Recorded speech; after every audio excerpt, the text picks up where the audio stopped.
I'm joined via Skype by Wouter Wessels from the Freedom Front Plus. Thanks so much for your time on SABC News.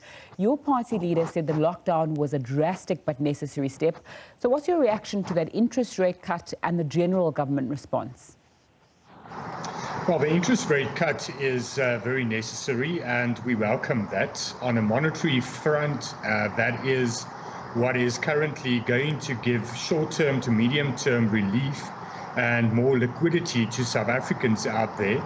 But we also need fiscal interventions, and that is where government now needs to take decisive action. The fiscal framework and the medium-term budget policy statement that was tabled in February is now completely inadequate. It cannot be realized, and there should be a complete rethink fiscally and in terms of our priorities in the budget. What would some of those interventions be if it was up to the Freedom Front Plus?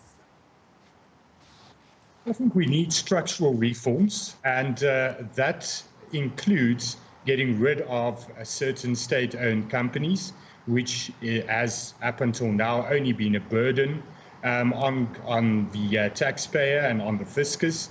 So getting rid of SAA and SA Express is priority. Restructuring Eskom is now priority, and really getting the structural reforms in place that's necessary to reform Eskom.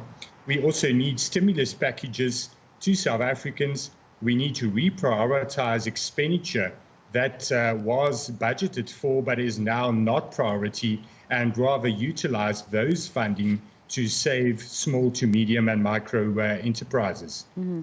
So the finance minister earlier on at that media briefing, speaking about a number of things that you're saying there, putting forward clear estimates on additional healthcare costs, reprioritizing unnecessary expenditure, and also looking at further measures that will be announced. There's been unity in political parties over this COVID-19 response. Your party has said that they support government's intervention so far, but there were concerns about President Cyril Ramaphosa's comments on the healthcare sector and the capacities thereof.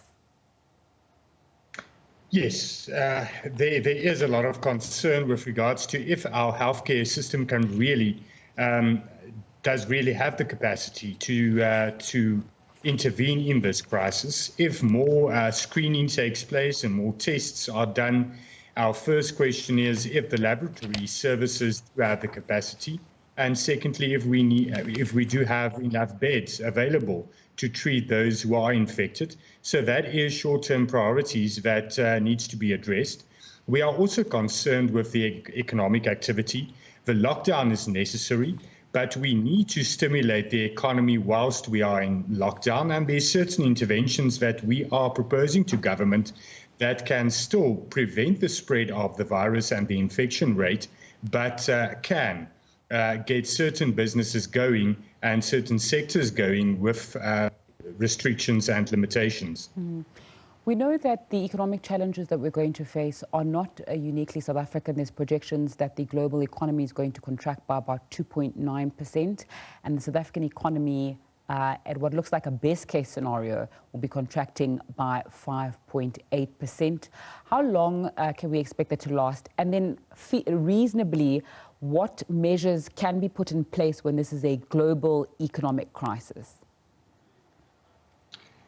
We have faced these type of crises before, not on this level, but if we remember correctly, with the global recession in 2008, we also faced the situation where the global economy had a severe impact on South Africa. We had certain buffers in place, and with the correct monetary policy shifts and interest rate cuts, the country did survive the 2008 global recession. We're in a different situation now, and we are much more in the situation, in the crisis, as a result also of the fact that we were in a technical recession before the COVID-19 pandemic. And we must also take that into account. We now need structural reforms and stimulus packages to try and get the economy going post-COVID-19. And that will include, a complete looking at our legislation, reviewing legislation that is making it difficult for small businesses to create employment. Those type of restrictive legislation should be scrapped now. We should have a rethink on policies, because we now need to create as much employment as possible. We need to create an environment where small businesses can operate and can create a living after this lockdown period. Wouter Wessels from the Freedom Front Plus, thanks so much for your time on SABC News. We continue